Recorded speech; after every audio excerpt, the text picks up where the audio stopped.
E aí, pessoal? Sou Eduardo Jardim e esse é mais um Jogo Falado. Hoje, para fazer a análise do pós-jogo de Santos e Grêmio, aliás, Grêmio e Santos, né? O jogo foi lá no Sul, em Caxias,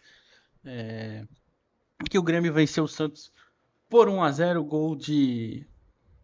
Quem foi que fez o gol? Foi o João Pedro, né? O lateral João Pedro. Eu tava olhando aqui as escalações, tinha esquecido. João Pedro no primeiro tempo, né? Um belo chute de canhota. Acertou o cantinho do goleiro João Paulo, que estava um pouquinho adiantado, não conseguiu pegar.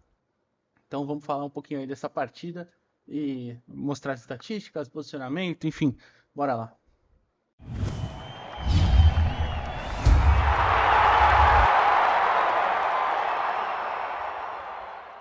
Antes de tudo, deixe seu like aqui no vídeo, se inscreve no canal, é muito importante pra gente, é de graça, é rapidinho. Agora vamos lá. A gente teve um jogo movimentado, né, no Sul, mas que, falando especificamente pro torcedor santista, o que me preocupa é que por mais que o Santos tenha conseguido limitar o Grêmio bastante, principalmente na segunda etapa, né, controlou ali talvez o meio de campo em alguns momentos, apesar do Grêmio ter um meio de campo mais completo, né, mais robusto. Acho que quando você fala em Bitelo, Vila Sante, Vina, Cristaldo e Zinho, o Zinho é um menino novo, né, mas principalmente nos outros ali, em relação ao Camacho, tudo bem que o Camacho é o único que dá uma destoada, mas o Daniel Ruiz acabou de chegar, por exemplo. O Lucas Barbosa não é um cara muito talentoso, enfim.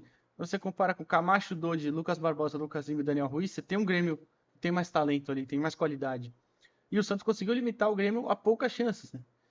O Grêmio no primeiro tempo teve a boa finalização do Cristaldo colocada, que o João Paulo fez uma bela defesa. Teve o gol do João Pedro, e só, né? Teve um chute do Bitelo também de longe, mas o João Paulo agarrou, então não foi nada demais, sim, enfim.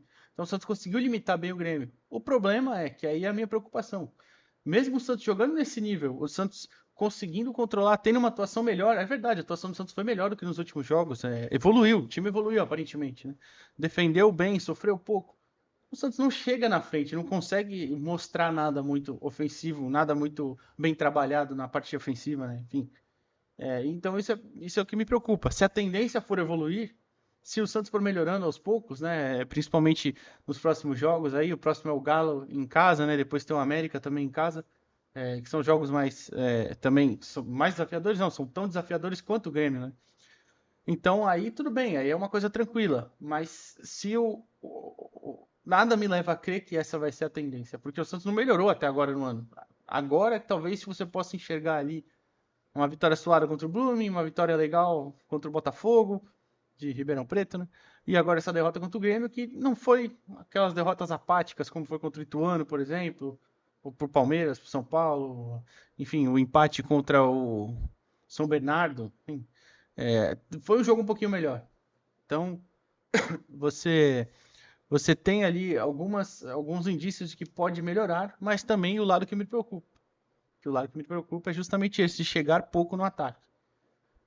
Na primeira etapa, a tônica foi essa. O Santos teve uma boa chance ali com o Marcos Leonardo, que toma muita decisão errada, né? O Marcos precisa melhorar muito isso. Ele tem muito talento, potencial gigantesco, sabe fazer gol, mas às vezes ele toma muita decisão errada. Aquela bola esticada, pelo baita lançamento do Lucas Lima para ele. Ele é um cara muito forte, né? Então ele arrasta o zagueiro, ele consegue levar o Kahneman, ele tira com um belo drible, mas aí em vez dele bater de esquerda, ele tenta tirar de novo pro outro lado, aí perde a bola, ganha o escanteio. Enfim, então ele toma a decisão errada muitas vezes, né? Precisa melhorar muito isso. E depois disso teve uma chance também. Nem chegou a ser uma chance, porque o Camacho deu um belo passe longo para ele também, e ele acabou virando para bater, não conseguiu, escorregou. Enfim, então acho que faltou um pouquinho ali dessa inteligência dele, dessa melhor decisão na hora de virar.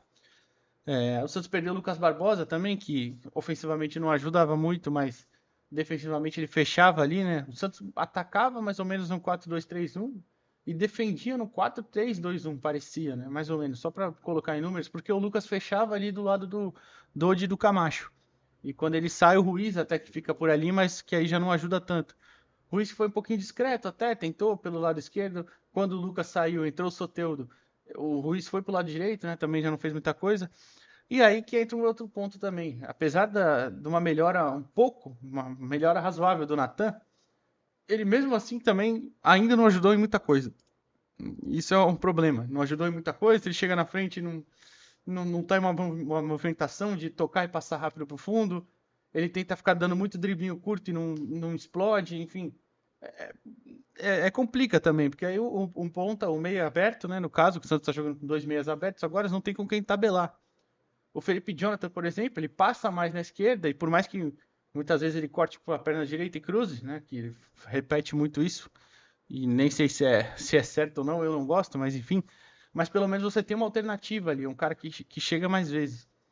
Então, aí esse lado direito ficou um pouquinho fraco, né? Sem um apoio, sem um ataque por ali. O Camacho foi muito mal, tomou cartão cedo, enfim. E aí você teve alguns problemas. E quando o Soteldo entra também, né, no lugar do Lucas Barbosa, né? O Soteldo provavelmente iria entrar no segundo tempo. Entrou muito bem, dando dribles e tal. Fisicamente parece estar bem, mas aí ele faz. Além da expulsão, que foi totalmente juvenil e burra, né? Com todo respeito, foi uma expulsão burra. Quando ele não acompanha o João Pedro, né? A bola sobra, o João Pedro chega para bater, vai correndo, ele demora para perceber que o João Pedro tá indo para a bola. E aí não vai, e o Santos toma o gol. O João Paulo também achei um pouquinho adiantado, né? Mas o chute foi de muita felicidade do João Pedro, né? A bola fez uma boa curva. Enfim. E aí a gente chega na segunda etapa, que é como eu falei, eu vou até abrir aqui só as estatísticas da segunda etapa. O Santos teve muito mais bola, 63%, mas de grande chance teve duas. Aliás, uma.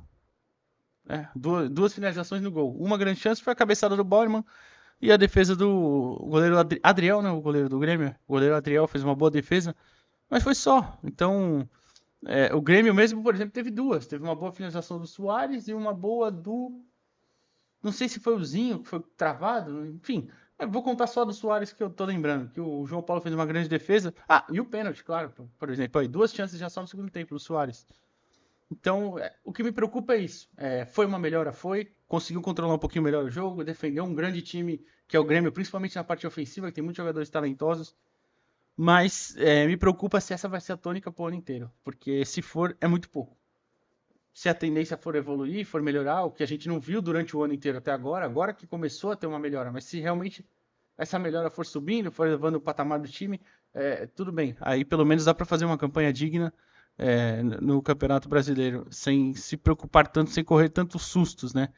Igual correu nos últimos anos. Mas é isso, estou olhando aqui as substituições também, né? Ele colocou no primeiro tempo justamente pela lesão do Lucas Barbosa e Soteldo, no segundo foi Ângelo e Rodrigo Fernandes voltaram nos lugares de Daniel Ruiz e Camacho, né, já no intervalo. Mas pro final do jogo, o Bruno Mezengue entrou no lugar do Dodi e o terceiro, os Miguelito terceiros, Miguel terceiros, né? No lugar do Lucas Lima. Demorou também o Odair para mexer. Achei que demorou. Não poderia ter mexido antes, porque o Grêmio não estava criando tanta pressão, criou aquilo lá, não estava marcando tão lá na frente. Quando conseguiu chegar, foi mais. Além do pênalti, aquela outra do Soares foi pro fim, também não teve nada muito mais assustador, né, no segundo tempo. Então ele poderia ter tentado alguma coisa mais ousada e ir para frente. Então, enfim, achei que é uma atuação que foi pouca ofensivamente. Eu não estou pedindo, nem discutindo isso de se o estilo do Odair não vai pressionar lá em cima, não vai marcar sempre, martelar o adversário. Não é isso. É que o pouco que criou, se vai se criar pouco, tem que ser certeiro. Tem que chegar lá e já ter uma qualidade, um pouquinho mais, uma paciência, uma decisão inteligente na hora de finalizar a jogada. Enfim, e o Santos não teve isso hoje. Mas é isso. É isso. Você viu a escalação aí, as escalações na tela, viu as estatísticas. E o Santos com a derrota, claro, primeira rodada, fica em 17º. Foi o último jogo da rodada, o Grêmio ficou em nono. Vou colocar a tabela aí também na tela para vocês enquanto eu falo, mas claro, tabela de primeira rodada não vale nada, né? Mas é isso. Acho que o Santos poderia ter arrancado um empate. Fez uma partida decente, mas não é o ideal. Já sabe, né? Deixa o seu like aí, se inscreve no canal, comenta o que você achou da partida. Até a próxima, valeu!